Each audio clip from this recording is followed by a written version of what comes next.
அகத்தையன் தொட்டியிலிட்டு தொல்காப்பியன் தாளாட்டி கம்பன் சீராட்டி மூவேந்தர் பாராட்டி வருடங்கள் 2000 கடந்தாலும் இன்னும் கன்னி தமிழாய் செந்தமிழாய் வாழ்ந்து வரும் மொழி நம் தாய்மொழி ஆகிய தமிழ். அத்தகைய தமிழ் வாழ்ந்து வரும் மொழி நம் தாய்மொழி ஆகிய தமிழ். அத்தகைய தமிழ் மொழிக்கான தமிழக அரசின் டாக்டர் ராதாகிருஷ்ணன் விருது பெற்ற நல்லாசிரியர், நாமக்கல் மாவட்டம் கண்டெடுத்த வைரம். இவர் தமிழக அரசின் பாடநூல் உருவாக்கும் குழுவின் முதன்மை அலுவலர், ஆசிரியர்களின் பயிற்சிகளுக்கான மாநில கருத்தாளர், தமிழக அரசின் சிகரம் தொட்ட ஆசிரியர் விருது பெற்றவர், பட்டி தொட்டி எல்லாம் பட்டிமன்ற நடுவராக விளங்கியவர், சிறந்த ஆன்மீக சொற்பொழிவாளர், தன்னம்பிக்கை ஊக்குவிப்பு பேச்சாளர், அரசு நிகழ்ச்சிகளின் தொகுப்பாளர், நாமக்கல் கவிஞர் சிந்தனை பேரவையின் துணைத் தலைவர், சமூகத்தின் மீது அக்கறை கொண்ட சமூக ஆர்வலர், நாமக்கல் தமிழோசை என்ற சிற்றிதழின் ஆசிரியர். இவருக்கு தமிழ் பிடிக்குமா என்று தெரியாது, ஆனால் தமிழுக்கு இவரை மிகவும் பிடிக்கும். தமிழுக்கு நாமக்கல்லில் சங்கம் அமைத்தவர், தமிழால் அனைவரையும் ஒன்றாய் சங்கமித்தவர், ஒப்பற்ற தமிழ் தாய்க்காக தினம் ஓயாது உழைப்பவர், திக்கற்ற திறமைகளுக்கு திசையாய் இருப்பவர். இத்தகைய பெருமைக்குரிய சிறப்பு விருந்தினர் முனைவர் மாமணி நற்றமிழ் நாவரசு திரு கோபால நாராயணமூர்த்தி அவர்களை சிறப்புரை ஆற்ற அன்புடன் அழைக்கிறோம். நினைவிலே வாழும் என் தந்தையையும் நேரிலே வாழ்த்துகிற என் அன்னையையும் வணங்கி தொடங்குவதிலே எளியவன் பெருமகிழ்ச்சி அடைகிறேன். 1ஆம் வகுப்பிலிருந்து முனைவர் பட்ட ஆய்வு வரை என்னை நெறிப்படுத்திய அத்துணை ஆசிரிய சான்றோர்களுக்கும் மானசீகமாக பாதம் பணிந்து வணங்கி மகிழ்கிறேன்.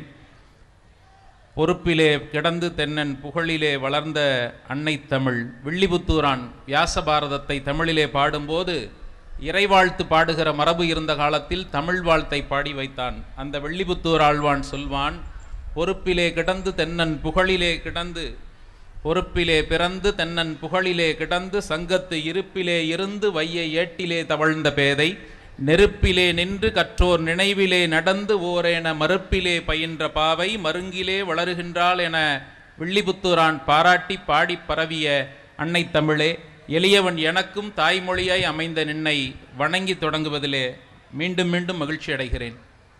சொல்லடி சிவசக்தி என்னை சுடர்மிகும் அறிவுடன் படைத்து விட்டாய், சொல்லடி சிவசக்தி என்னை சுடர்மிகும் அறிவுடன் படைத்து விட்டாய், வல்லமை தாராயோ இந்த நானிலம் பயனுற வாழ்வதற்கே என்று பாடிய மகாகவி பாரதியின் பெயரால் அமைந்த கல்வி குடும்பத்திலிருந்து வந்திருக்கிறேன்.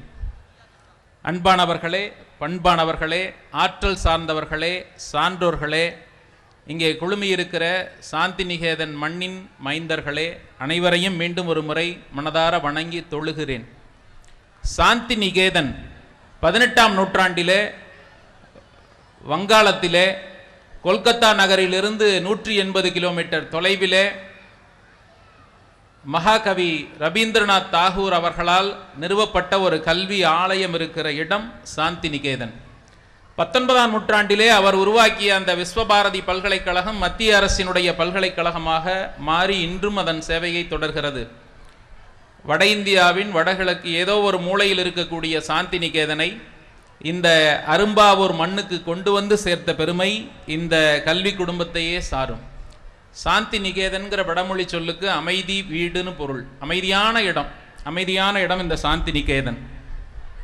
ஏறத்தாழ 33 ஆண்டுகளை கடந்து பயணித்து கொண்டிருக்கிறது. ஒரு தனி மனிதனுடைய வாழ்விலே 1/4 நூற்றாண்டு, அரை நூற்றாண்டு என்பதெல்லாம் மிக பிரம்மாண்டமான ஒரு விஷயம். வாழ்நாளில் பெரும் பகுதி 33 ஆண்டுகள் என்பது ஒரு தலைமுறைன்னு சொல்லுவாங்க. ஒரு தலைமுறை கடந்து அடுத்த தலைமுறைன்னு சொல்லணும்னா 33 ஆண்டுகள் கடந்திருக்கணும்னு சொல்லுவாங்க. அந்த மாதிரி கடந்த தலைமுறையையும் இந்த தலைமுறையையும் இணைக்கிற ஒரு பாலமாக 33 ஆண்டுகளாக தங்களுடைய கல்வி பணியை செய்து வருகிற இந்த கல்வி ஆலயத்தினுடைய தலைவர் ஆனந்தன் ஐயா அவர்களே, அன்பில் சிறந்த பண்பாளர். அவரிடத்திலே நான் பேசிய நாள் முதல் இன்று வரை ஒரு சிறிதும் மாறாத அன்போடு என் மீது பரிவோடு காட்சியளிக்கிற ஆனந்தன் ஐயா அவர்களுக்கு என் அன்பான வணக்கம் உரித்தாகட்டும். தாளாளர் அம்மா அவர்கள் கணவரின் தோளோடு தோள் நின்று இணையாக பயணிக்கிற நல்ல தம்பதி என்று நாம் பலரை குறிப்பிடுவோம். சொந்த வாழ்க்கையில் மட்டுமல்ல, தொழில் வாழ்க்கையிலும் ஏற்றுக்கொண்ட அர்ப்பணிப்பான கல்வி சேவையிலும் கூட அவ்வாறு பயணித்து தன்னுடைய கல்வி பாதையில் கணவரையும் பயணிக்க செய்த மங்கையர்க்கரசி மலர்கொடி அம்மா அவர்களே, பள்ளியின் தாளாளர் அவர்களுக்கு என் வணக்கம். ஒரு குடும்பம் கல்வி கற்றிருந்தால் அதில் ஒன்றும் ஆச்சரியம் இல்லை. நல்ல குடும்பம் ஒரு பல்கலைக்கழகம் என்று பாவேந்தன் சொல்லுவான். நல்ல குடும்பம் ஒரு பல்கலைக்கழகம். இங்கே ஒரு குடும்பமே நல்ல கல்வி நிலையத்தை நடத்தி கொண்டிருக்கிற காட்சியை நான் பார்த்து வியக்கிறேன். கல்வி குடும்பமாக இருக்கிற அந்த குடும்பத்தின் 2 இளவல்கள், துணைத் தலைவர் நவீன் கிஷோர் அவர்களே, செயலாளர் நந்தகிஷோர் அவர்களே, தாய் தந்தையினுடைய கொள்கைக்கு மாறாமல் தடம் பதித்து இந்த நூற்றாண்டில் புதுமை இளைஞர்களாகவும் பழமையை பேணுகிற விழுமியங்களை ஆராதிக்கிற மரபுக்கு சொந்தக்காரர்களாகவும் இருக்கிற சகோதரர்கள் இருவரையும் வணங்கி நிகழ்கிறேன். மேடையிலே ஒரு மிக மூத்த தமிழ் அறிஞர் நம்மிடையே வீற்றிருக்கிறார். தமிழ் செம்மல், பெரம்பலூர் மாவட்டத்தினுடைய தமிழக அரசின் முதல் தமிழ் செம்மல் விருதாளர். உண்மையில் அவர் தமிழ் பேரறிஞர், தமிழ் கடல் என்று பலவாறாக விருதுகளை பெறுவதற்கு தகுதியான பெருந்தகையாளர். அகவை 85 கடந்த பொழுதிலும் தமிழ் தந்த கம்பீரத்தினால் மேடையின் நடுநாயகமாக வீற்றிருந்து தான் கற்ற தமிழால் இந்த மண்ணையே ஆளுகிற ஆளுமை தன்மையோடும் அடுத்த தலைமுறைக்கு தமிழை கடத்த வேண்டும் என்கிற வேகத்தோடும் இங்கே 1330 நாணயங்களை அரசர் காலத்திலே பொன்முடிப்பு தருவது போல கொண்டு வந்து நாணய முடிப்பாக ஒரு மிகச்சிறந்த ஊக்குவிப்பு நிகழ்வாக இந்த மேடையிலே நிகழ்த்தி காட்டிய பெருந்தகையாளர். எனக்கெல்லாம் ரொம்ப வருத்தம், அவரை மாதிரி ஒரு அறிஞரிடத்திலே நாம் தமிழ் படிக்க வாய்ப்பு கிடைக்காமல் போயிற்றே. நான் நாமக்கல் மாவட்டத்தில் பிறந்து விட்டேனே, ஒருவேளை பெரம்பலூர் மாவட்டத்தில் பிறந்திருந்தால் இந்த சாந்தி நிகேதனில் படித்திருக்கலாமோ என்கிற ஏக்கம் ஏற்படும் அளவுக்கு தமிழாசிரியர்களே ஒரு கணம் சிந்திக்க செய்த இலக்கண புலியாக அவர் இந்த மேடையிலே காட்சி அளித்ததை நாம் பார்த்திருக்கிறோம். நேரலை வாயிலாக இந்த நிகழ்வை கண்டு ரசித்துக் கொண்டிருக்கக்கூடிய ஆயிரக்கணக்கான மக்களுக்கும், நேரலை ஒளிபரப்பை நல்கி கொண்டிருக்கிற தொலைக்காட்சி நண்பர்களுக்கும் என் வாழ்த்துகளும் வணக்கமும் உரித்தாகட்டும். ஒரு பள்ளியை பாராட்டுவதற்கு இன்னொரு கல்வி நிலையத்திலிருந்து ஒரு தாளாளர் வருவது என்பதே மிக அரிதிலும் அரிதான ஒரு செயல். அந்த வகையிலே இங்கே நம்மோடு இணைந்திருக்கிற அம்பால்ஸ் மெட்ரிக் மேல்நிலைப் பள்ளியினுடைய அன்பு இளவல் கேசவ் பாலாஜி அவர்கள், நான் 45 நிமிடம் என்ன பேசி பெற்றோருக்கு அறிவுரை சொல்ல வேண்டும் என்று வந்தேனோ அதை 4 முதல் 5 மணித்துளிகளுக்குள்ளாக மிக தெளிவாக ரத்ன சுருக்கமாக சொல்லி விடைபெற்று சென்றிருக்கிற நண்பர் பாலாஜி அவர்களுக்கும் என் அன்பான வணக்கமும் வாழ்த்தும். மிக சிறப்பாக நிகழ்ச்சியை தொகுத்து வழங்கிய ஆசிரிய பெருமக்கள், தனியாக பாராட்டை எதிர்பார்க்காத அந்த உள்ளங்களுக்கும் என் வாழ்த்தும் பாராட்டும். இன்னும் யாராவது பாக்கி இருக்கா சார்? வணக்கமே 1 மணி நேரம் சொல்லிடுவீங்க போல இருக்கே. இன்னும் நிறைய பேர் இருக்காங்க. மைக் செட்டுக்காரர் பாருங்க, மைக் அருமையாக அமைச்சிருக்காங்க. ஒளி விளக்கு அமைப்பு, பந்தல் அமைப்பு, மேடை அமைப்பு. எப்பொழுதுமே ஒரு விழாவினுடைய மேடையினுடைய வெற்றி என்பது இருக்கைகளில் நிரம்பி இருப்பவர்களை கொண்டு அமைக்கப்பட்டிருக்கிற இருக்கைகளை கொண்டு தீர்மானிக்கப்படுவதில்லை. ஒரு விழாவினுடைய மேடையினுடைய வெற்றி என்பது இருக்கைகளில் அமராமல் ஆங்காங்கே நின்று கொண்டிருக்கிற கால்களின் எண்ணிக்கையை பொறுத்தே அந்த விழாவின் வெற்றி தீர்மானிக்கப்படும். அதுபோல இந்த அரங்கிற்கு வெளியிலே ஆங்காங்கே நின்று கொண்டு என் உரையை கேட்டு ரசித்துக் கொண்டிருக்கக்கூடிய நல்ல உள்ளங்களுக்கும், எத்தனை மணி நேரம் ஆனாலும் நின்று கொண்டே இந்த நிகழ்வை படப்பதிவு செய்து கொண்டிருக்கிற நண்பர்களுக்கும், மைதானத்திலே விளையாடி கொண்டிருக்கிற குழந்தைகளுக்கும், இன்னும் யாரையாவது விட்டுருப்பனா சார்? இந்த ஊரை சேர்ந்தவர்களுக்கும், உறவினர்களுக்கும், நட்புகளுக்கும், சொந்தங்களுக்கும் அனைவருக்கும் வணக்கம் சொல்லி மெல்ல என் உரைக்குள் நுழைய விளைகிறேன். இப்போ இருந்து தான் நீங்கள் நேரத்தை கணக்கில் வச்சுக்கணும். இவ்வளோ நேரம் வணக்கம் சொன்ன நேரம் தானே. குழந்தைகளின் உலகம்தான் எத்தனை அழகானது. எனக்கு ரொம்ப ஆச்சரியமாக இருக்குது. 1 மணி நேரம் வாயை இறுக தச்சுக்கணும்னு தாளாளர் சொன்னார். அந்த குழந்தைகளினுடைய வியப்பான மறுமொழி ஆம் என்று சொன்னது எனக்கு ரொம்பவுமே வியப்பு. உலகத்திலே ரொம்ப கடினமான காரியம் மனிதர்களின் வாயை தைத்துக் கொள்வது தான். அது அவ்வளவு சுலபம் அல்ல. எனக்கு ரொம்ப ஆச்சரியம். குழந்தைகளின் உலகம் எத்தனை அழகானது. ஒரு கவிஞர் இப்படி சொல்லுவார் தன்னுடைய கவிதையில், அப்பாவும் மகளும் மருந்து கடைக்கு போனார்கள். அப்பாவும் மகளும் மருந்து கடைக்கு போனார்கள். அப்பா கேட்டார், அம்மாவுக்கு சர்க்கரை நோய் மாத்திரை, அப்பாவுக்கு உயர் இரத்த அழுத்தத்திற்கான மாத்திரை என்று பட்டியலிட்டு கொண்டே போனார். மகள் கண்கொட்டாமல் பார்த்து கொண்டே இருந்தாள். கடைசியாக அப்பா சொன்னார், எறும்புக்கு மருந்து என்று கேட்டார். குழந்தைக்கு ஆச்சரியம் தாழலை. அப்பாவை கேட்டா, அப்பா நம்ம வீட்டு எறும்புக்கு உடம்பு சரியில்லையாப்பா? இப்போ நமக்கு தெரியும் எறும்புக்கு மருந்துன்னா எறும்பை கொலை பண்ண போறோம்னு தெரியும், நமக்கு தெரியும் பெரியவங்களுக்கு. ஆனால் அந்த குழந்தையின் உலகம் எவ்வளவு அழகானது. வீட்டில் இருக்க யாருக்காவது உடம்பு சரியில்லைன்னா தானே மருந்து வாங்க படுறோம். அப்போ எறும்பு மருந்துன்னு அப்பா கேட்குறாரு, எறும்புக்கு உடல்நிலை சரியில்லையோ? அந்த கள்ளம் கபடமற்ற குழந்தைகளின் உலகம்தான் எத்தனை அழகானது. இங்கே மழலையர் பள்ளியிலிருந்து மேல்நிலை கல்வி வரைக்கும் எல்லா வகுப்புகளுக்குமான குழந்தைகள் பயிலுகிற அற்புதமான நிலையமாக இருக்கிறது. 1ஆம் வகுப்பு படிக்கிற பிள்ளைகளுக்கு ஓவியம் வரைகிற வாய்ப்பை கொடுத்தார் அந்த ஆசிரியை. வகுப்பில் எல்லா குழந்தைகளும் அவரவர் காகிதத்தை எடுத்துக்கொண்டு பென்சிலை எடுத்துக்கொண்டு வரைய தொடங்கினார்கள். எல்லோரும் வரைந்து கொண்டிருந்ததிலே அந்த ஆசிரியைக்கு ஒரு வியப்பும் இல்லை. கடைசி வரிசையிலே ஒரு 5-6 வயது குழந்தை அமர்ந்து கொண்டு ஏதோ ஒன்று செய்து கொண்டிருந்தது. நீ என்ன வரைந்து கொண்டிருக்கிறாய் கண்ணே என்று ஆசிரியை பாசத்தோடு கேட்டார். நான் கடவுளை வரைந்து கொண்டிருக்கிறேன் மிஸ், குழந்தை சொன்னது. ஆசிரியைக்கு ஆச்சரியம் தாழவில்லை. கடவுளை ஒருவரும் பார்த்ததே இல்லையே, கடவுள் எப்படி இருப்பார் என்று எங்களுக்கே தெரியாதே, நீ எப்படி அப்படின்னு கேட்டாங்க. குழந்தை உடனே யோசிக்கவே இல்லை. சொன்ன பதில் தான் ஆச்சரியத்தின் உச்சம், வியப்பினுடைய உயர்வு சிகரம்னு சொல்லலாம். இன்னும் கொஞ்ச நேரத்தில் நான் வரைஞ்சி முடிச்ச உடனே கடவுள் எப்படி இருப்பார்னு நீங்கள் எல்லாருமே தெரிஞ்சுக்குவீங்க மிஸ். இதுதான் அந்த குழந்தை சொன்ன பதில். எவ்வளவு யோசனைக்கும் சிந்தனைக்கும் உரிய பதில் இதுன்னு நான் யோசிச்சு பார்த்தேன். குழந்தைகளின் உலகம்தான் எவ்வளவு அழகானது. எனக்கு 2 குழந்தைகள். பெற்றோராக நீங்கள் இருப்பதைப் போலவே எனக்கும் பெரும் பொறுப்பு இருப்பதை நான் உணர்ந்திருக்கிறேன். ஆசிரியராக என் மாணவ பிள்ளைகளுக்கு சொல்வதைப் போலவே பெற்றோர்களுக்கும் சில செய்திகள் சொல்ல இருக்கிறது. 9ஆம் வகுப்பு படிக்கிற என் மகள், 11ஆம் வகுப்பு படிக்கிற என் மகன். ஒரு 6-7 ஆண்டுகளுக்கு முன்னால் அந்த சம்பவம் நிகழ்ந்தது.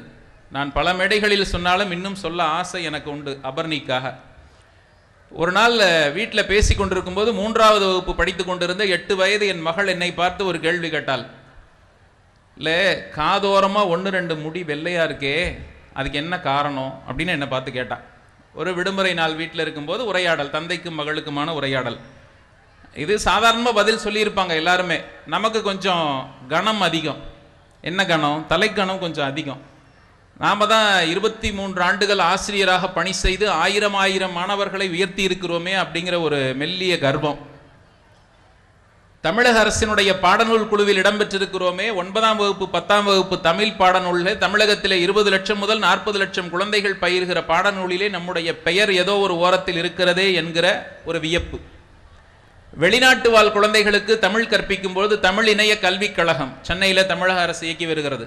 அவர்களுடைய பாடநூல் குழுவில் இடம்பெற்று பாடநூலை இயற்றி இருக்கிறோமே என்கிற பெருமித உணர்வு. 2007ஆம் ஆண்டு முதல் விஜய் தொலைக்காட்சியினுடைய தமிழ் பேச்சு எங்கள் மூச்சு நிகழ்ச்சியில் பங்கேற்று நெல்லை கண்ணன் ஐயா அவர்களால் சிறந்த பேச்சாளர்களுள் ஒருவராக தேர்ந்தெடுக்கப்பட்டோமே என்கிற மனதுக்குள்ளே இருக்கிற கணம். தொடர்ந்து 20 ஆண்டுகளாக 500க்கும் மேற்பட்ட பள்ளி கல்லூரிகளுக்கு சென்று உரையாற்றுகிற வாய்ப்பு கிடைக்க பெற்றேனே என்கிற வியப்பு. இப்படியாக சுமக்க முடியாத நிறைய கணங்களை சுமந்து கொண்டிருந்த நான் என் பிள்ளையிடம் சொன்னேன், அது ஒன்றும் இல்லை கண்ணு. அவ கேட்டது சாதாரணமான ஒரு கேள்விதான். காதோரம் ஏன் 1-2 முடி வெள்ளையாக இருக்கிறதுன்னு கேட்டான். நான் சொன்னேன், இவ்வளவு கணத்தையும் மனதில் வைத்துக்கொண்டு ஒரு பதிலை சொன்னேன். அது ஒன்றும் இல்லை, நீயும் உங்கள் அண்ணாவும் எப்பெல்லாம் சண்டை போட்டுக்கிறீங்களோ அப்பெல்லாம் சாமி எனக்கு ஒரு முடி வெள்ளையாக போகட்டும்னு சொல்லிடுவார்.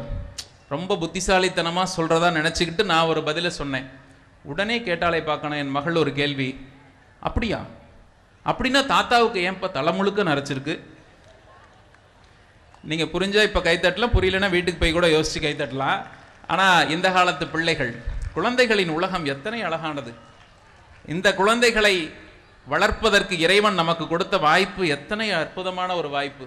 இந்த மழலைகளை, இந்த மழலை மேதைகளை நாம் தான் சொல்லிக் கொடுத்து மேதையாக உருவாக்குவதாக நினைத்து கொண்டிருக்கிறோம். ஏற்கனவே இந்த புவியிலே அவர்கள் வந்து உதித்த பொழுதே அவர்கள் மேதையாகத்தான் இருக்கிறார்கள்.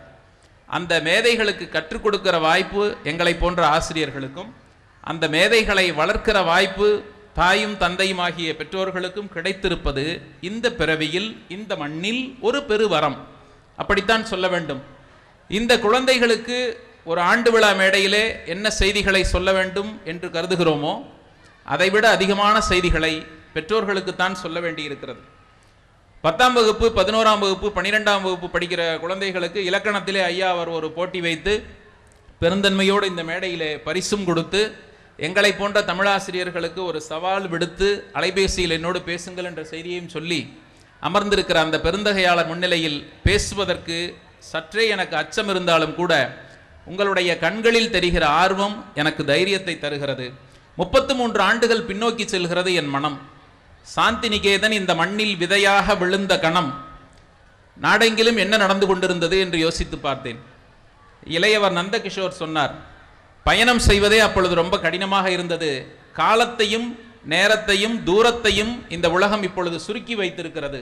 பல மணி நேர பயணம் சில மணி நேரமாக குறைந்திருக்கிறது என்று குறிப்பிட்டு சொன்னார். நான் யோசித்து பார்க்கிறேன், 33 ஆண்டுகளுக்கு முன்னால் இது போன்ற அலைபேசிகள் கிடையாது, தொலைக்காட்சிகள் அங்கொன்றும் இங்கொன்றும் இருந்தது.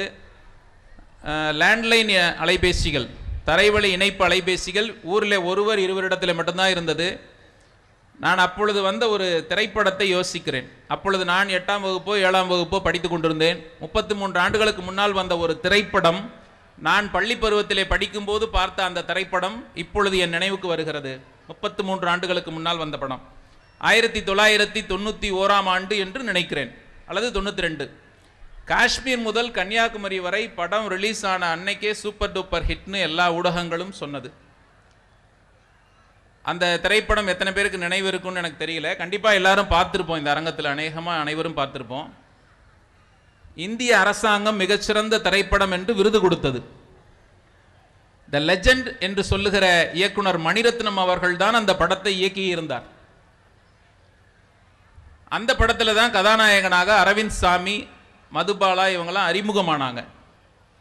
இப்போ ஞாபகம் வந்துருச்சு சார் அந்த படம் என்னன்னு. எத்தனை பேருக்கு ஞாபகம் வந்துருச்சுங்க? சரி, உங்களுக்கு வரவில் கை தூக்குனவங்களுக்கு நன்றி. அந்த திரைப்படத்தின் நாயகன் நாயகியை பற்றி, இயக்குனரை பற்றிலாம் நான் பேச போகிறதே இல்லை. அந்த படத்தின் பெயர் ரோஜா. ஒவ்வொரு ஆகஸ்ட் 15க்கெல்லாம் தொலைக்காட்சிகளில் அந்த ரோஜா படத்திலிருந்து ஒரு தேசபக்தி நிறைந்த காட்சி தான் ஒளிபரப்பாகும். கதாநாயகன் தேசிய கொடியை யாரோ ஒரு தீவிரவாதி தீயிலிட்டு எரிக்கும் போது கட்டி புரண்டு தன்னுடைய உடலிலே சுருட்டி இந்திய தேசிய கொடியை காப்பாற்றுகிற காட்சியெல்லாம் அந்த படத்தில் வரும். அந்த திரைப்படத்தினுடைய இசையமைப்பாளர், அவருடைய வாழ்நாளிலே அவர் இசையமைத்த முதல் திரைப்படம் அதுதான். அந்த இசையமைப்பாளரை குறித்து தான் நான் உங்களோடு பகிர்ந்து கொள்ள விரும்புகிறேன். அவர் பெயர் அல்லா ரக்கா ரஹ்மான் என்கிற ஏஆர் ரஹ்மான். 33 ஆண்டுகளுக்கு முன்னால் திரைப்படத்துறையிலே மெல்ல நுழைந்த அந்த இளைஞன், ஒரே திரைப்படத்திலே தன்னுடைய இசையால் இந்திய ரசிகர்களையே கட்டி போட்ட அந்த இளைஞன் அதற்கு பிறகு தொட்ட உயரம் எல்லோருக்கும் தெரியும். ஆஸ்கார் விருது வரை சென்ற முதல் இந்தியர். எத்தனையோ கதாநாயகர்கள் எல்லாம் கனவு கண்ட விருதுகளை மிக சாதாரணமாக எட்டி பிடித்த ஒரு மாமனிதர். அவருக்கு கோல்டன் குளோப் விருது கொடுக்கப்பட்டது. ஆஸ்கார் விருது மேடையிலும் கூட 2 கைகளிலே விருதுகளை ஏந்தி கொண்டு எல்லா புகழும் இறைவனுக்கே என்று தன் தாய்மொழியாகிய தமிழிலே அவர் பேசினார் என்று உலக ஊடகங்களெல்லாம் பாராட்டி அவருக்கு தலைப்பு செய்தி வெளியிட்டது. இப்போ என்னுடைய கேள்வியை சரியாக புரிந்து கொண்ட குழந்தைகள், எதிர்காலத்தில் அதுபோன்ற சாதனை மேடைகளை நீங்களும் அலங்கரித்து விட முடியும். உங்களுடைய தந்தையார் வேலைக்கு செல்லுகிறார், அவருக்கு ஊதியம் வழங்கப்படுகிறது. ஒரு தொழில் செய்கிறார், அவருக்கு லாபம் கிடைக்கிறது. உங்களுடைய தாயார் வேலைக்கு செல்லுகிறார், அவருக்கு ஊதியம் வழங்கப்படுகிறது. ஏதோ ஒரு சுயதொழில் செய்கிறார், அவருக்கு வருமானம் கிடைக்கிறது. ஏஆர் ரஹ்மானும் திரைப்படத்தில் இசையமைப்பாளராக வேலை செய்தார். அவருக்கு ஒரு தயாரிப்பாளர் ஊதியம் கொடுத்தார். இப்போ என்னுடைய கேள்வி, நாம் எல்லோரும் செய்கிற வேலைக்கு பணம் பெற்றுக்கொள்ளுகிறோம். ஒரு குறிப்பிட்ட தொகையை ஊதியமாக கூலியாக பெற்றுக்கொள்ளுகிறோம். அப்படியானால் அந்த விருது அவருக்கு எதற்கு வழங்கப்பட்டது?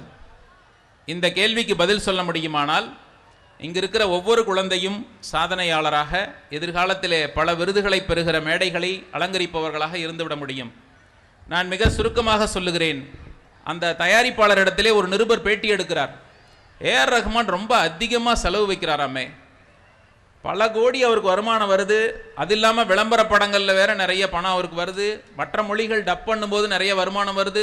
வெளிநாட்டுக்கெல்லாம் போய் இசையமைக்கிறாரு. அப்படியெல்லாம் அவரை பற்றி நிறைய பேசிக்கிறாங்களே, நிறைய நேரம் எடுத்துக்குவாராமே, ஒரு பாடலுக்கு இசையமைப்ப பல மாதங்கள் எடுத்துக்குவாராமே. இப்படியெல்லாம் அந்த நிருபர் கேட்டுக்கொண்டிருக்கிறார். அந்த தயாரிப்பாளர் ஒரே வார்த்தையில் சொல்லி முடித்தார், நீங்கள் சொல்வதிலே பெருமளவு உண்மை இல்லை. ஏஆர் ரஹ்மான் தன்னுடைய தரமான இசைக்காக சற்றே கால அவகாசம் எடுத்துக்கொள்கிறார் என்பது மட்டும்தான் உண்மை. நான் ஒரு நாள் நள்ளிரவு 11:30 மணிக்கு அவரை அலைபேசியில் அழைத்தேன்.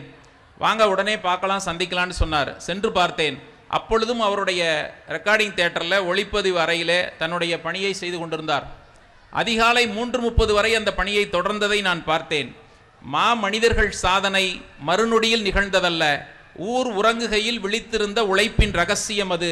எனவே ஏஆர் ரஹ்மான் தான் செய்த வேலைக்கு வாங்கிய சம்பளத்தை விட அர்ப்பணிப்போடு அவர் செய்த இசைக்காக, எல்லா ரசிகர்களின் இதயத்தை கொள்ளை கொண்டதற்காக அவருக்கு அதை தாண்டிய விருது உலக அரங்கில் வழங்கப்பட்டது அப்படின்னு ஜஸ்டிஃபை பண்ணாராம். அதனால் யோசித்துக்குவோம். கல்வி எதற்காகன்னு கேட்டால் படிக்கிறது சார், வேலைக்கு போகணும் சார், நிறைய சம்பாதிக்கணும் சார் என்று சொல்லுகிற நிறைய பேருக்கு மத்தியில் கல்வி என்பது எதற்காக இந்த கல்வி ஆலயத்தில் நின்று சிந்தித்தோமேயானால் அர்ப்பணிப்போடு கொடுக்கிற வாழ்க்கையை வாழ்வதற்கு இந்த கல்வி நமக்கு நிச்சயமாக துணை நிற்கும் என்று என்னால் சொல்லிவிட முடியும். இன்னும் கூட சொல்லலாம். ஒரு பேச்சாளர் மேடையில் பேசும்போது அவருக்கு 2 விஷயம் அவசியம் தேவை. ஒன்று தண்ணீர் பாட்டில், அது அங்கே இருக்குது. இன்னொன்று கைத்தட்டு, அது எங்கேயோ இருக்குது. நிறைய பேர் கேட்டு கேட்டு கைத்தட்டுற வாங்குற பழக்கமும் இந்த தலைமுறையில் வந்துருச்சு. எப்படி கேட்பாங்கன்னா, நீங்கள் எனக்காகலாம் ஒன்றும் கைத்தட்ட வேண்டாம், நீங்கள் நல்லா இருக்கணும், நீண்ட ஆயுசோடு இருக்கணும்னா கைத்தட்டுங்க அப்படி சொல்லுவாங்க. இதயத்துக்கு நல்லது, இரத்த குழாய்கள் வேகமாக செயல்படுவதற்கு நல்லது. இன்னும் கூட சிறப்பாக சொல்லுவாங்க பாருங்களேன். இந்த கைரேக ஜோதியம் பார்க்குறவர் என்ன செய்வார், ஆண்களுக்கு வலது கையை பார்ப்பார். ஏன்னா அறிவான ஆண்களாம் வலது கையில் ஜோதிடம் பார்ப்பார் கைரேக பார்க்கும்போது. பெண்களுக்கு ஜோதிடம் பார்க்கும்போது இடது கையை பார்ப்பார். ஏன்னா அழகான பெண்களாம். இந்த அறிவான ஆண்களுக்கு வலது கையும் அழகான பெண்களுக்கு இடது கையும் பார்த்து கைரேக ஜோதிடர் சொல்வாராம், நீங்கள் வேணா இந்த இடது கை வலது கை 2ஐயும் இணைச்சி கைத்தட்டி பாருங்க, நீங்கள் பேரழகி ஆகலாம், நீங்கள் பேரறிவாளன் ஆகலாம். அழகியாக ஆசை இல்லை சார் அப்படின்னு சொல்லி இருக்கமா நீங்கள் இருக்கிறதுனால இன்னும் நிறைய விஷயங்களை சொல்லுவாங்க பேச்சாளர்கள். நாங்கள் என்ன வெள்ளித்தட்டு தங்கத்தட்டு அவங்ககிட்ட கேட்டோம், சாதாரண கைத்தட்டு இதை கூட கொடுக்க முடியாதா, அப்படி கேட்டாலும் நாங்கள் அசர மாட்டோம் சார், கையெல்லாம் தட்ட மாட்டோம் அப்படின்னு சொல்லுகிற சமூகத்தில் மேலை நாடுகளிலே கைத்தட்டுவதையே ஒரு போட்டியாக ஏற்பாடு செய்தாங்களாம். நான் அதைத்தான் சொல்ல வந்தேன், எனக்கு கைத்தட்டெல்லாம் கேட்கல. மேலை நாடுகளில் கைத்தட்டுவதற்காகவே ஒரு போட்டி. எப்படி தெரியுங்களா, இது இவ்வளோ பெரிய மைதானத்திலே மிக பிரம்மாண்டமாக 2000 பேர்களுக்கு மேலே எதிரே குழுமி இருக்கிற ஒரு பெரிய விழாவாக இருக்கிறது. இதே போல 2000 பேர் அமர்கிற ஒரு இண்டோர் அரங்கம், உள்ள அரங்க நிகழ்ச்சி நடக்குது. அந்த நிகழ்ச்சியில அறிவிப்பாளர் சொல்லுகிறார், இங்க இருக்கிற நல்ல தமிழ் பேசுகிற அறிவிப்பாளர் போலவே அவரும் சொல்லுகிறார், இப்பொழுது ஒரு போட்டி இந்த மேடையிலே நடத்தப்பட இருக்கிறது. எங்கள் தமிழ் செம்மல் ஐயா போல ஒரு செம்மல் அங்கே பரிசை அறிவிக்கிறார். அரை மணி நேரம் தொடர்ச்சியாக கைத்தட்டுகிறவர்களுக்கு இந்த மேடையில் மிகச்சிறந்த பரிசு வழங்கப்படும். யாரெல்லாம் கலந்துக்கலான்னு பேர் கொடுங்கன்னு சொல்ல, பார்வையாளர்களாக அமர்ந்திருக்கிற அனைவருமே கலந்து கொள்ள வேண்டும் என்று கட்டளையிட்டார். இதுதான் போட்டி. எல்லாமே லைட்ஸ் ஆஃப் பண்ணுங்க, மைக்லாம் ஆஃப் பண்ணியாச்சா, சரி, நீங்கள் யார் வேணால் தட்ட ஆரம்பிக்கலாம், ரெடி 1 2 3 ஸ்டார்ட்லாம் சொல்லியாச்சு. கைத்தட்ட ஆரம்பிச்சது அரங்கம். ரொம்ப பிரம்மாண்டமான கரவொலி. இந்த விழாவினுடைய தொடக்கத்திலே விழாவை வாழ்த்துவதற்காக பேச்சின் நிறைவிலே கைத்தட்டுவதற்கு பதிலாக விழாவின் தொடக்கத்திலேயே வெளியே வான வேடிக்கை நடத்தினாங்க பார்த்தீங்களா முன்னாள் மாணவர்கள். அந்த மாதிரி கரவொலி வானை தொட்டது. ரொம்ப பயங்கரமாக கைத்தட்டினாங்க. எதிர்த்தாப்புல இருக்கிற 2000 பேர் கைத்தட்டினா 4000 கைகள் சேர்ந்து ஒலிக்கிற ஓசை எப்படி இருக்கும், அந்த ஓசை எப்படி இருக்குன்னு கேட்கவே ஒரு ஆசை இருக்குல்ல. அந்த 2000 பேரும் தட்ட தொடங்குறாங்க.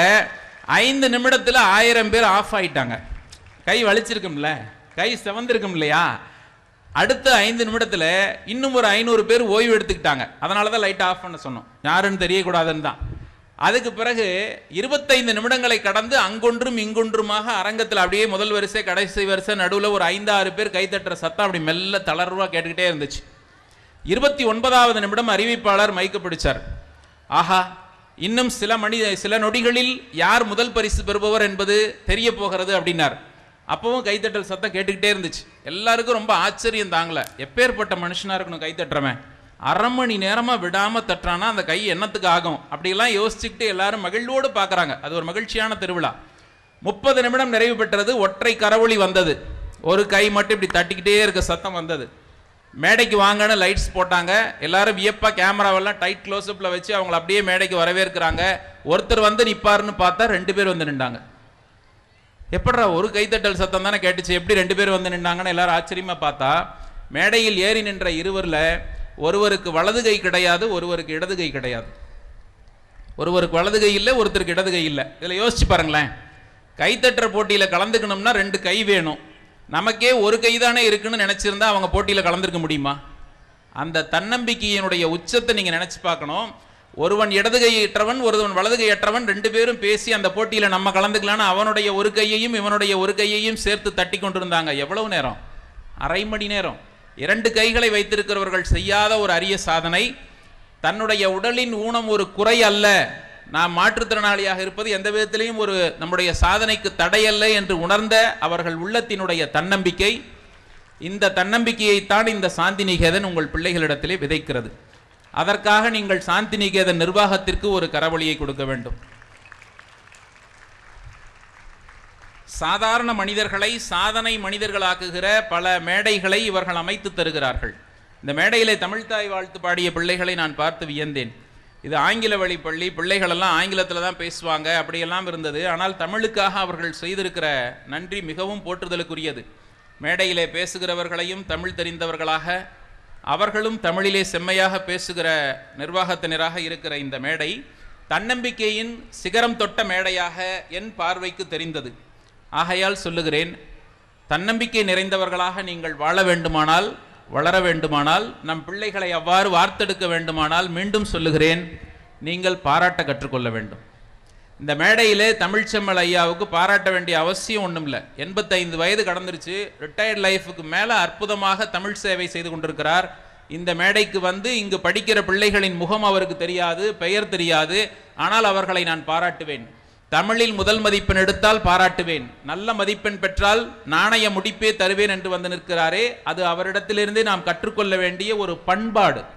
வாழ்க்கையிலே சிகரம் தொட நினைக்கிறவர்கள் அத்தனை பேரும் கை கொள்ள வேண்டிய மாபெரும் ஆகச்சிறந்த பண்பு பாராட்டு. மிகச் சிறப்பாக இந்த விழாவை ஏற்பாடு செய்திருக்கிற நிர்வாகத்திற்கு மீண்டும் ஒரு முறை உங்கள் பாராட்டு. இந்த நிர்வாகத்துக்கு எவ்வளவு சிறப்பாக ஒத்துழைப்பு நல்குகிற இந்த பெற்றோருக்கு, இந்த மண்ணின் மக்களுக்கு ஒரு முறை பாராட்டு. இது வந்து நமக்கு நாமே திட்டம். என்னோட கையால் நானே தோளை தட்டிக்கிறேன் சார், எங்களுக்கான பாராட்டு. இந்த அற்புதமான பிள்ளைகளை சாந்தி நிகேதனுக்கு அர்ப்பணித்திருக்கிறோம். இங்கு பயிலுகிற பிள்ளைகளுக்கும் அவர்களின் கண்ணியமான நடத்தைக்கும் பெற்றோர்களின் சார்பாக ஒரு பாராட்டு. அடே அப்பா, வீட்டில் ஒரு குழந்தை 2 குழந்தைய மேய்க்கிறதே எவ்வளோ கஷ்டம், நாளையிலிருந்து விடுமுறைன்னு வேற சொல்லிட்டாரு, எப்படி சமாளிக்கிறதுனே தெரியல. அப்படி சொல்லுகிற நமக்கு மத்தியிலே 1000 பிள்ளைகளையும் தன்னுடைய பிள்ளைகளாக பாவிக்கிற இந்த சாந்தி நிகேதன் பள்ளியிலே பணியாற்றுகிற ஆசிரியர் தோழமைகளுக்கு ஒரு முறை உங்களின் பலத்த கரவொலியால் பாராட்டு. இந்த சகவாச தோஷம்னு ஒன்று கிராமத்தில் சொல்லுவாங்க, எங்கள் ஊர் பக்கம்லாம். யார் கூட ஒருத்தன் சேர்றானோ அவன் குணம் வந்து ஒட்டிக்கும் அப்படிம்பாங்க. எனக்கு அதில் கொஞ்சம் நம்பிக்கை இல்லை, நான் நம்பவே இல்லை. ஆனால் நேரில் பார்க்கும்போது எனக்கு இப்போ தெரியுது. ஒருத்தர் பாராட்டுறாரு, அவரோட நம்ம சேர்ந்திருக்கிற தோஷம் பாருங்கள், நாம் எல்லாரும் பாராட்ட ஆரம்பிச்சிட்டோம். எவ்வளவு சிறந்த ஒரு பஞ்சபூதங்களில் காற்றுக்கு அந்த குணம் உண்டு. காற்றுக்கு அந்த குணம் இருப்பதை பல இடத்துல நம்மால் பார்க்க முடியும். காற்று எதனோடெல்லாம் சேருகிறதோ அதனுடைய குணத்தை பெற்றுவிடும். நல்ல பூஞ்சோலைக்குள்ள நுழைந்து வருகிற ஒரு தென்றல் காட்டு பாருங்க, பூக்களின் மனத்தோடு நம் நாசியிலே நுழையும். சந்தன காடுகளுக்குள் நுழைந்து வரும் காற்றை பாருங்க, சந்தன மரத்தின் வாசனை நம்முடைய நாசிகளை துளைத்தெடுக்கும். அதே காற்று சாக்கடையினுள்ளே நுழைந்து வெளிவரும்போது பாருங்க, நாம் மூக்கை பொத்திக் கொள்ளும் அளவுக்கு நல்ல வாசனை வீசும். காற்றுக்கு அந்த இயல்பு உண்டு. காற்று மரங்களோடு சேர்வதால் இசை பிறக்காது. நல்லது ஒரு புல்லாங்குழலில் நுழைந்து வெளிவருகிற காற்று அற்புதமான இசையாக இறைவன் கிருஷ்ண பரமாத்மா கரங்களை அலங்கரிப்பதாக சென்று சேர்ந்துவிடும். யாரோடு சேருகிறோமோ அவர்களினுடைய நல்ல குணமோ தீய குணமோ நம்மிடத்திலே வந்து சேரும் என்று சொல்லுகிறோமே, அந்த சகவாச தோஷம் வாழ்க்கையிலே நம் பிள்ளைகளுக்கு வர வேண்டும். ஒவ்வொரு நாளும் வீட்டில் குழந்தைகளை பாராட்ட நாம் பழகி கொள்ள வேண்டும். எப்படி சார் பாராட்டுறது?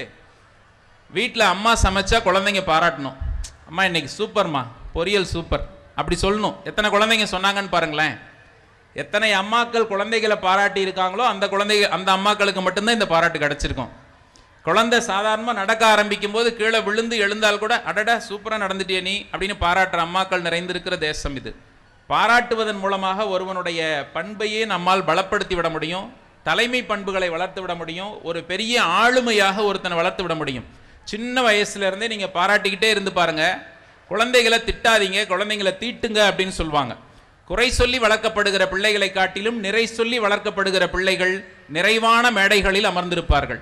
அதனால குழந்தைகளிடத்திலே குறைகளை நீங்கள் பார்க்கலாம், அதை சுட்டி காட்டலாம், திருத்தலாம். ஆனால் நிறைகளை அதிகமாக சொல்லி அவர்கள் நிறைகளை நினைத்து நினைத்து பெருமைப்பட்டு இன்னும் நிறைய நல்லவற்றை செய்ய வேண்டும் என்று வளர்க்கணும். அதுதான் பெற்றோர்கள் குழந்தை வளர்ப்பிலே வைத்திருக்க வேண்டிய மிகப்பெரிய ஆயுதம் அல்லது ரகசியம்னு கூட என்னால் சொல்லிவிட முடியும். உண்மையில அறிவு தான் ஆயுதம். அறிவு அற்றம் காக்கும் கருவின்னு இந்த மேடையில குரல் ஒலித்தது. வள்ளுவனின் வார்த்தை யோசித்து பார்த்தேன். அறிவு தான் ஆயுதம். இங்கே குடியிருக்கிற குழந்தைகளிலே யார் இன்னொரு ஐசக் நியூட்டன் யாருக்கு தெரியும்? இங்கே இருக்கிற குழந்தைகளிலே இன்னொரு ஐன்ஸ்டீன் யாருன்னு யாருக்கு தெரியும்? இங்கே இருக்கிற குழந்தைகளிலே யார் நாளைய தாமஸ் ஆல்வா எடிசன் யாருக்கு தெரியும்? இங்கே இருக்கிற குழந்தைகளிலே எத்தனை நேரு, எத்தனை இந்திரா காந்திகள், எத்தனை அன்னை தெரசாக்கள் ஒளிந்திருக்கிறார்கள்னு யாருக்கு தெரியும்? இந்த சாந்தி நிகேதன் எத்தனையோ குழந்தைகளை அவ்வாறு வளர்த்திருக்கத்தான் போகிறது. ஆகையால் அறிவை ஆயுதமாக கொள்ள நம் பிள்ளைகளை நாம் பழக்க வேண்டும். ஆயுதத்தை கையில் எடுக்காதேன்னு சொல்லக்கூடாது. நீ அறிவைத்தான் உன்னுடைய ஆயுதமாக கொள்ள வேண்டும்னு குழந்தைகளுக்கு நாம் சொல்ல வேண்டும். நிறைவான செய்தி அல்ல, முத்தாய்ப்பான செய்தியும் அல்ல. கல்வி குறித்து என்னுடைய பார்வையை மட்டும் நான் முன்னாடி வைக்கிறேன், வேற ஒன்றும் இல்லை. கல்விங்கிறது என்னங்க?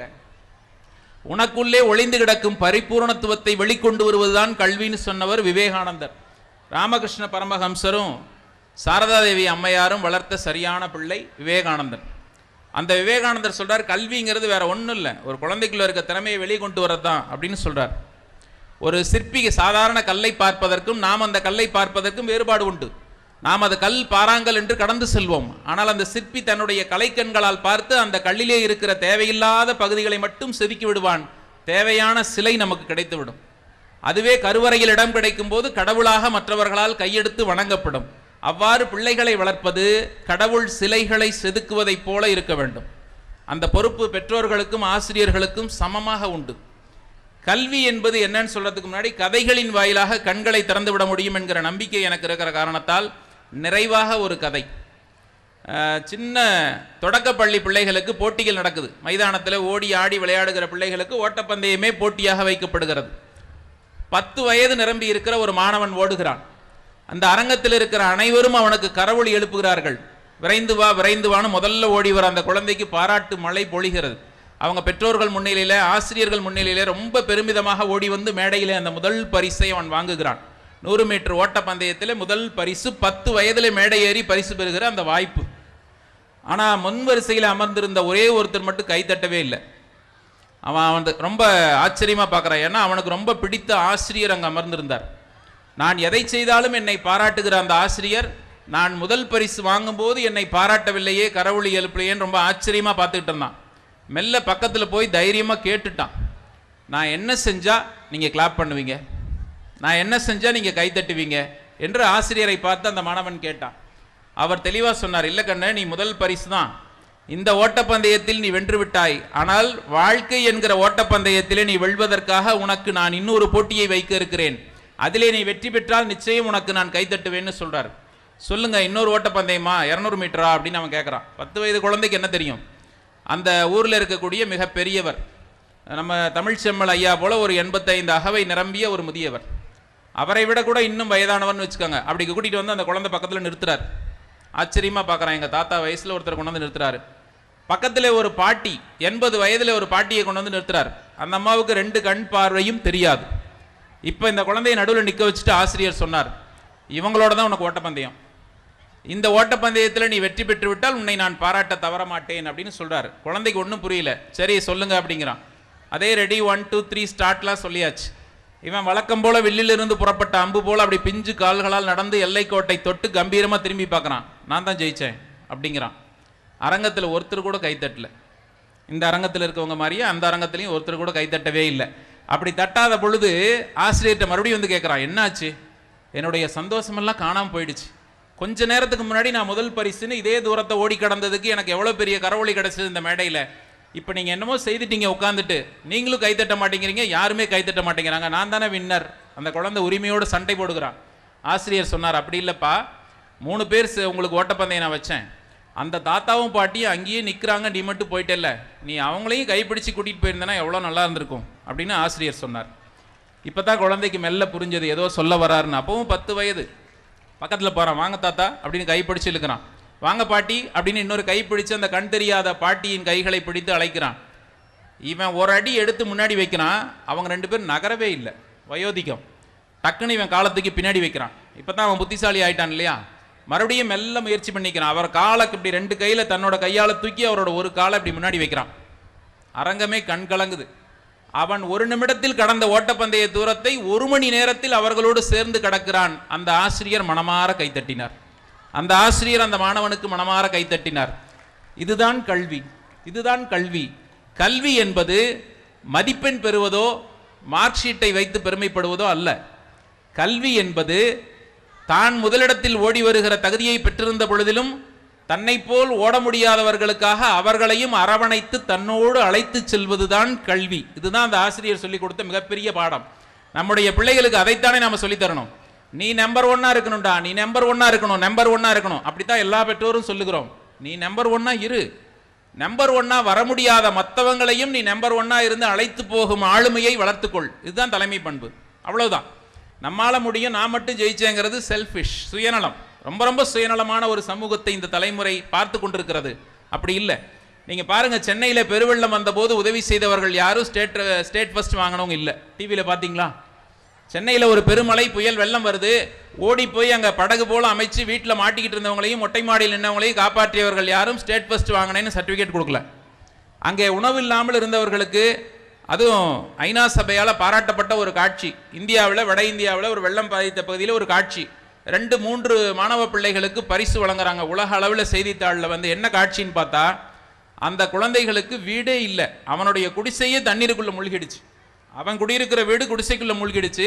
அந்த 5வது மாடியில் 6வது மாடியில் அப்பார்ட்மெண்ட்ல மேலே நிற்கிறவங்களுக்காக ஹெலிகாப்டர்ல வந்து சாப்பாட்டு பொட்டலம் போடுறாங்க. அந்த சாப்பாட்டு பொட்டணம் கீழே தண்ணியில் விழுந்துருது தவறி. அந்த சாப்பாட்டு பொட்டணத்தில் தன்னுடைய குடிசை மூழ்கி இருந்த போதும் தண்ணீருக்குள் போய் எடுத்துக்கொண்டு அந்த மாடி ஏறி சென்று அந்த உணவை கொடுத்தார்கள் அந்த பிள்ளைகள், அந்த குடிசை வீட்டு பிள்ளைகள். அந்த மனிதநேயத்துக்காக அவர்கள் உலகளவில் பாராட்டு பெற்றார்கள்னு செய்தித்தாள் செய்தி. இது உண்மை செய்தி, நீங்க பார்த்துருக்கலாம். பிள்ளைகளை அப்படி வளர்க்கலாமே. இனிமே பிள்ளைகளுக்கு எனக்கு இவ்வளோ கடன் இருக்குடா மகனே, நீ தான் வந்து சம்பாரிச்சு கட்டணும் அப்படிலாம் எந்த பெற்றோரும் சொல்வதாக எனக்கு தெரியவில்லை. நீ வாழ்க்கையில் பெரிய கோடீஸ்வரன் ஆகணும், அது ரொம்ப சாதாரண இலக்கு, அவ்வளவுதான். மனதளவில் அவன் கோடீஸ்வரனா இருக்கணும் இல்லையா? நான் ஒரு 1000 பேர்த்தை என்னால் காப்பாற்ற முடியும், 1,00,000 பேரை என்னால் ஆளுமை செய்ய முடியும், இந்த உலக அரங்கில் என் தேசத்தின் பெருமையை தலைநிமிர்த்த முடியும். இப்படி உங்கள் பிள்ளை சொல்லுவானேயானால் நீங்கள் சிறந்த வளர்ப்புன்னு அர்த்தம், பெற்றோர்களின் ஆகச்சிறந்த வளர்ப்பு. இந்த சாந்தி நிகேதன் ஒரு வித்தியாசமான பள்ளி. உள்ள நுழைஞ்சதுலேருந்து நான் அதை கவனிச்சுக்கிட்டே இருக்கேன். அறம் சார்ந்த வாழ்க்கையை வாழுகிற ஒரு நல்ல குடும்பம் இந்த நிர்வாகத்தை நடத்தி வருகிறது. விருந்தோம்பல் பண்பிலே தலை சிறந்தவர்களாக இருக்கிறாங்க. கண்ணியமான நடத்தையோடு இங்கே இருக்கிற ஆசிரிய பெருமக்களும் பிள்ளைகளும் நடந்து கொள்கிறாங்க. எனக்கு ரொம்ப ஆச்சரியம், இதிலெல்லாம் கூட இல்லைங்க, இதெல்லாம் ரொம்ப இயல்பு. அவங்க மித்த படித்தவர்கள், அவங்க நோக்காது தான், அர்ப்பணிப்பது தான். ஆனால் பெற்றோர்களினுடைய ஒத்துழைப்பு ரொம்பவும் அபாரமாக இருப்பதை நான் உண்மையாக சொல்லுகிறேன், இங்குதான் பார்க்கிறேன். ஏன்னா அரங்கத்தில் எது நடந்தாலும் அவரவர் விருப்பத்திற்கு இருக்கிற பெற்றோர்களை நான் பார்த்திருக்கிறேன். 1,00,000 பேர் கூடியிருக்கிற ஒரு மிகப்பெரிய மாநாட்டிலே கூட நான் பேசியிருக்கிறேன். ஆனால் 2000 இருக்கைகளும் அசையாமல் அமர்ந்திருக்கின்றன. 2000 இருக்கைகளிலும் இருப்பவர்கள் விடாமல் பார்த்து கொண்டிருக்கிறார்கள் மேடையை. இவர் எப்பத்தான் முடிப்பாரோ அப்படி பார்த்திருந்தாலும் சரி, இன்னும் கொஞ்ச நேரம் பேச மாட்டாரா என்கிற ஏக்கத்தை உங்களிடத்தில் நான் ஏற்படுத்தி இருந்தால் இந்த மேடை வெற்றி மேடையாகும். எப்பொழுதுதான் முடித்து தொலைப்பாரோ என்கிற தாக்கத்தை நான் ஏற்படுத்தி இருந்தால் அதுவும் கூட எனக்கு 2 மடங்கு வெற்றி தருகிற மேடையாகத்தான் இருக்கும். உங்கள் பிள்ளைகளை, இந்த தேசத்தின் பிள்ளைகளை, நம் பிள்ளைகளை எப்படி அவர்களுடைய எதிர்காலத்தை கட்டமைக்க வேண்டும் என்கிற நல்ல நல்ல விஷயங்களை பகிர்ந்து கொள்ளுகிற வாய்ப்பை தந்த மிகச்சிறந்த மேடையாக இந்த சாந்தி நிகேதன் 33வது ஆண்டு விழா மேடை அமைந்திருக்கிறது. இன்னமும் கூட எனக்கு பேராசை, இந்த பள்ளியின் பொன்விழா மேடையிலும் நான் வந்து பேச வேண்டும் ஐயா. இப்பவே அடுத்த நிகழ்ச்சி புக் பண்ணிட்டார் பார்த்தீங்களா? உங்களுடைய பவள விழா நிகழ்ச்சிக்கும் நானே வர வேண்டும், உங்கள் பள்ளியினுடைய 100ஆண்டு விழா மேடைக்கும் நானே வர வேண்டும். அப்போ ஒருவேளை தமிழ்ச்செம்மல் ஐயா போல இருப்பேனோ என்னவோ. ஆனால் இங்கு அமர்ந்திருக்கிற 33 ஆண்டுகளாக இந்த பள்ளி வாழ்க்கையை, பள்ளி பருவத்தை ஆனந்தமாக அனுபவித்து சென்ற பிள்ளைகளில் சிலர் இந்த பார்வையாளர்களில் இருக்கக்கூடும். ஒவ்வொருவரும் பல ஊர்களில் பல நாடுகளில் பணி செய்து கொண்டிருக்கக்கூடும். என் பள்ளி என் பள்ளி என்று உலகத்தார் உரிமையோடு கொண்டாடுவது அவர்கள் பயின்ற பள்ளிக்கூடத்தை மட்டும்தான். என் வீடு என்பதற்கு பிறகு என் பள்ளிக்கூடத்தை தான் இந்த உலகம் அதிகமாக கொண்டாடி கொண்டிருக்கிறது. நல்லவர்களை, நாடறிய செய்தவர்களை, நம் வாழ்வை மெல்ல மெல்ல செதுக்கியவர்களை தந்த பள்ளி அல்லவா என்கிற நன்றி உணர்வோடு, தன்னம்பிக்கையினுடைய உச்சம் எப்படி இருக்க வேண்டும், பிள்ளைகளுக்கோ ஆசிரியர்களுக்கோ பெற்றோர்களுக்கோ தன்னம்பிக்கையினுடைய அளவு எப்படி இருக்க வேண்டும்னு ஒரே ஒரு உண்மை செய்தியோடு நான் நிறைவு செய்ய விரும்புகிறேன். என்ன அதுனா, சில ஆண்டுகளுக்கு முன்னாடி ஒரு விளையாட்டு வீராங்கனை ட்ரெயினில் டிராவல் பண்ணிக்கிட்டு இருக்காங்க. தேசிய அளவில் விளையாடி அரசினுடைய பரிசுகளை பெற்ற ஒரு கைப்பந்து வீராங்கனை, வடமாநிலத்தைச் சேர்ந்தவர். அந்த ரயில் பயணத்திலே ஒரு தேசிய அளவிலான தேர்வை எழுதுவதற்காக அவர் பயணித்துக் கொண்டிருக்கிறார், தனியாக பயணிக்கிறார். ரயில் பயணத்திலே சில கொள்ளையர்கள் அவர் கழுத்திலே அணிந்திருந்த தங்க நகைக்காக, இன்னைக்கு என்ன சார் விலை 55,000, அந்த தங்க நகைக்காக அந்த விளையாட்டு வீராங்கனையை செயினுக்காக அவங்க மறிக்கிறாங்க. அந்த பெண் விளையாட்டு வீராங்கனை வீரமாக போராடுகிறாள், தைரியமாக போராடுகிறாள். ஆனால் கொள்ளையர்களிடத்திலே வெற்றி பெற முடியவில்லை. அந்த விளையாட்டு வீராங்கனையை ரயில் பெட்டியிலிருந்து தூக்கி வீசுகிறார்கள். ஓடிக்கொண்டிருக்கிற எக்ஸ்பிரஸ் ரயிலின் வேகத்தில் அந்த பெண்மணி, அந்த விளையாட்டு வீராங்கனை அடுத்த தண்டவாளத்திலே தவறி விழுகிறாள். இதுதான் காட்சி, உண்மை சம்பவம். அவள் எங்கே விழுந்திருக்கிறோம் என்று அந்த நள்ளிரவு கும்மிருட்டிலே கண் விழித்து பார்ப்பதற்குள்ளாகவே கண நேரத்தில் அதே தண்டவாளத்தில் இன்னொரு ரயில் பயணித்தது. சிதறி கிடந்த அவளுடைய ஒரு காலின் மீது ஏறி சென்றது அந்த ரயில் பெட்டி. திரும்ப அந்த கால் எங்க இருக்கும்? இனிமே பார்க்க முடியாது. அதிகாலை வரை அலறி கதறி துடித்து மயங்கி கொண்டு ரத்தம் சென்று கொண்டே இருந்திருந்த அவளுடைய மன உறுதியின் காரணமாகவே பிழைத்தாள். காலையிலே அந்த பக்கம் பாதையிலே வந்தவங்கெல்லாம் கண்டறிந்து மருத்துவமனைக்கு கொண்டு சென்று சேர்த்து சுயநினைவில்லாமல் கிடந்த அவளை காப்பாற்றும் போது மருத்துவர்கள் மிச்சம் மீதி இருக்கிற காலையும் வெட்டி எடுத்தால்தான் இவள் உயிர் பிழைப்பாள் என்று சொன்னார்கள். ரயில் சக்கரங்கள் ஏறி கூழாகி கிடந்த காலை, மிச்சமுள்ள காலையும் முழங்காலுக்கு மேல் வெட்டி எடுத்தார்கள் அவளுடைய உயிரை காப்பாற்றுவதற்காக. ஒரு விளையாட்டு வீராங்கனைக்கு கால்கள் எத்தனை அவசியம்! எத்தனை கனவுகள் இருக்கும்! திருமணத்துக்கு முன்பான சிறு வயதிலே தேசிய அளவில் சாதித்திருக்கிற நான் உலக அளவில் இந்தியாவுக்கு ஒலிம்பிக்கிலே வெற்றியை பெற்று தருவேன், உலக அளவிலான விளையாட்டுப் போட்டிகளில் விளையாடி என் தேசத்திற்கு பெருமை சேர்ப்பேன்னு எவ்வளவு கம்பீரமாக அந்த பெண் தன்னை தயாரித்து கொண்டிருப்பாள் அத்தனை ஆண்டுகளாக. அவர்களுடைய பெற்றோர்களுக்கு எத்தனை கனவுகள் இருந்திருக்கும், அவர்களுடைய ஆசிரியர்களுக்கு எத்தனை ஆசை இருந்திருக்கும். ஆனால் அத்தனையும் தொலைந்து போனது நகை திருட வந்த கொள்ளையர்களால்.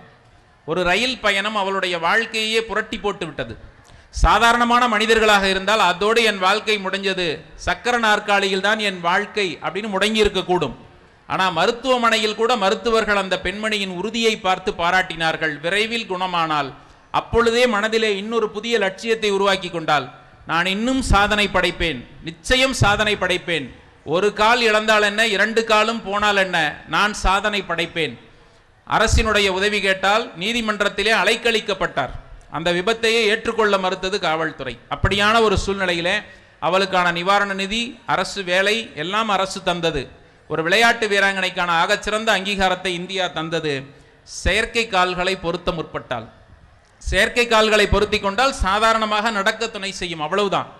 இந்தியாவில் மிகச்சிறந்த உயர்ந்த மலைச்சிகரமான எவரெஸ்ட் மலைச்சிகரத்தில் நான் ஏறுவேன் என்று சபதம் எடுத்தாள். மருத்துவமனையிலிருந்து எடுத்துக்கொண்ட அந்த சபதத்தை சாதாரணமாக 2 கால்களை நன்றாக வைத்திருப்பவர்கள் கூட அதை அத்தனை சுலபமாக செய்துவிட முடியாது. உயரே செல்ல செல்ல மூச்சு விட இயலாது, சரியான காற்று இருக்காது. எத்தனையோ பேர் அந்த பயணத்திலே தங்கள் உயிரையே துறந்திருக்கிறார்கள். இந்தியாவிலே ஒரு மாற்றுத்திறனாளி பெண்ணாக முதலாக எவரெஸ்ட் சிகரத்தை தொட்ட அந்த பெண்ணின் பெயர் அருணிமா ஷின்கா. அந்த அருணிமா ஷின்காவினுடைய தன்னம்பிக்கை தான் நம்முடைய தன்னம்பிக்கையாக இருக்க வேண்டும். வாழ்க்கையில இழப்புகளோ பிரச்சனைகளோ வேதனைகளோ வராதவங்க யாருடைய வாழ்க்கையும் கிடையாது. ஆனால் அப்படி வந்தாலும் அதை கடந்து செல்கிற மனோ வலிமை நமக்கு வேண்டும். எத்தனை இழப்புகள், எத்தனை வேதனைகள், எத்தனை பிரச்சனைகள் நாள்தோறும் நம்மை கடந்து சென்றாலும் அடுத்து என்ன, அடுத்து என்ன, அடுத்து நான் சாதிப்பதற்கான வாய்ப்பு இந்த பிரபஞ்சத்தில் என்ன இருக்கிறது என்று சிந்திக்கிறவன் தான் நாளைய வெற்றியாளன். நாளை நமதே, நம்முடைய பிள்ளைகள் இந்த தேசத்தின் மாண்பினை உயர்த்துவார்கள் என்கிற செய்தியோடு, அன்பானவர்களே, உங்களை நிறைவான கரவொலியோடு நான் நிறைவு செய்ய நினைக்கிறேன். ஒரு ஹைக்கூ கவிதை சொன்னா உங்களுக்கு புரிஞ்சுக்க முடியும்னு நினைக்கிறேன்னா, பெரியவர்களுக்கு தான் இது, பிள்ளைகளுக்கு அல்ல. இன்றைய சமூகம் எப்படி இருக்கிறதுன்னு சொல்ற மாதிரி 3 வரியில் எழுதினா தான் அதுக்கு பேர் ஹைக்கூ. முதல் வரி சாதாரணமா இருக்கும், 2வது வரி யோசிக்க வைக்கும். இது கவிதையான்னு நினைப்போம், 3வது வரியில கவிதை முடிஞ்சிடும். நான் சொல்றேன் பாருங்களேன், நான் படித்த ஒரு கவிதை, கல்லூரி மாணவர் எழுதியது. தலைவன் தலைவி, இவ்வளவுதான் முதல் வரி. தூது போனால் தோழி, இது 2வது வரி. இது என்ன கவிதையா? தலைவன் தலைவி, தூது போனால் தோழி, 3வது அடி. இறுதியில் தோழியே தலைவியானால். சற்றே தாமதமாக புரிந்து கொண்டவர்களுக்கும் என் வாழ்த்துகளும் வணக்கங்களும் உரித்தாகட்டும். ஏன்னா இன்றைய சமூகம், இன்றைய தலைமுறை அலைபேசியிலே ஆழ்ந்து கிடக்கிற ஒரு தலைமுறை, புத்தகங்களை வாசிக்க மறுக்கிற ஒரு தலைமுறையாக உருவாகி கொண்டிருக்கிறோம். 30 ஆண்டுகளுக்கு முன்னாடி மாணவ பருவத்தில் இருந்தவங்க நாள்தோறும் புத்தகங்களைத்தான் வாசித்தாக வேண்டும், வேறு எதுவும் அவங்க கையில கிடையாது. நாள்தோறும் செய்தித்தாளை வாசிக்கிறவர்கள் தான் உலகத்தில் வாழ தகுதியானவர்கள்னு யுனெஸ்கோ சொல்லுகிறது. ஒரு ஆண்டுக்கு இத்தனை பக்கத்தை ஒருத்தன் கட்டாயம் படிச்சிருந்தாதான் இந்த பூ உலகில் வாழ தகுதியானவன். தினம் செய்தித்தாள் படிச்சா தான் அது நிறைவடையும். நம்மை சுற்றி என்ன நடக்குது, நாட்டில் என்ன நடக்குது, உலகத்தில் என்ன நடக்குதுன்னு தெரியும். ஆனால் இன்றைய பிள்ளைகள் வாசிப்பது குறைந்து விட்டது. பாடநூலை தாண்டி ஒரு புத்தகத்தை கையில் எடுத்து வாசிக்கிற பிள்ளைகளை கூட இன்று காணோம். அப்படி வாசிக்கிற பிள்ளைகள் தான் உலகத்தரத்திற்கு தங்களை உயர்த்தி கொள்ள முடியும். பெற்றோர்களுக்கு என் அன்பான ஒரு வேண்டுகோள், வீட்டிலே ஒரு நூலகத்தை அமைத்து விடுங்கள். உங்களுடைய ஒவ்வொரு ஊதியத்திலும் நிறைய பொருட்களை வாங்குகிறோம். மாதம் ஒரு புத்தகத்தையாவது வாங்குவது என்று வைராக்கியமாக ஒரு சபதம் எடுத்துக்கொள்ளுங்கள். நானே படிக்கிறது இல்லை சார், அது வாங்கி வீட்டில் சும்மா தானே இருக்கட்டும். எந்த பெற்றோர் பிள்ளைகளின் முன்னிலையிலே புத்தகத்தை எடுத்து வைத்துக்கொண்டு படித்து கொண்டே இருக்கிறார்களோ அந்த பிள்ளைகள் தானாக புத்தகத்தை கையில் எடுத்து படிக்க தொடங்கும். இல்லை சார், எனக்கு அப்படிலாம் ஒரு பழக்கமும் கிடையாது, டேஸ்ட்டும் கிடையாது சார். கையில் புத்தகத்தை எடுங்க, பிள்ளைகள் முன்னாடி படிக்கிற மாதிரி நடிங்க, அதுதான் சிறந்த வழி. வேற ஒன்று நான் சொல்றதுக்கு இல்லை. ஏன்னா புத்தகத்தை எப்படியாவது அது வாழ்ந்த மனிதர்களின் வரலாறு. ஒரு நல்ல புத்தகத்தை கையில் எடுத்தால் உங்களுக்கு புது உலகம் தெரியும். எத்தனையோ சாதனையாளர்களின் வாழ்க்கை வரலாறுகளை படிக்கலாம், எத்தனையோ கண்டுபிடிப்புகளை படிக்கலாம், எத்தனையோ தலைவர்களினுடைய வரலாறு நமக்கு அனுபவமாகும். ஏன்னா வாழ்ந்தவர்களின் அனுபவம் அல்லவா புத்தகம். சாதாரணமாக ஒரு புத்தகம் எழுதிட முடியாது. ஐயா 5 நூல்களை எழுதி இன்று மாலை எனக்கு ஒரு நூலை பரிசாக கொடுத்தார். பெருமையாக இருந்தது எனக்கு. எத்தனை பெரிய அறிஞர் எழுதிய ஒரு நூலை படிக்க போகிறோம்னு. அப்படி வாசிக்கிற பழக்கம் இருக்கிறவர்கள் வானத்தையும் வசப்படுத்தி விடுவார்கள். உங்கள் பிள்ளைகளை வாசிக்கிற பழக்கம் உள்ளவர்களாக மாட்டுங்கள். வாசித்ததன் பிறகு யோசிக்க செய்வார்கள். யோசித்ததன் பிறகு இந்த மனித குலத்தை அவர்கள் நேசிக்க செய்வார்கள். மனிதர்களை நேசிப்பது தானே அவர் கற்றுக்கொள்ள வேண்டிய கல்வியாக இருக்க முடியும். ஒரு பிள்ளை நல்ல பிள்ளை என்றால் அவன் சிறந்த குடிமகனாக நாட்டுக்கு இருக்கணும். உலக தரத்திலே மனிதம் உள்ளவனாக இருக்கணும். மரம் மனிதம் இரண்டையும் உங்களுடைய லட்சியமாக கொள்ளுங்கள். வாய்ப்புக்கு நன்றி. பிடித்திருந்தால் கை தட்டுங்கள், இல்லையெனில் கை கொட்டுங்கள். நன்றி, வணக்கம்.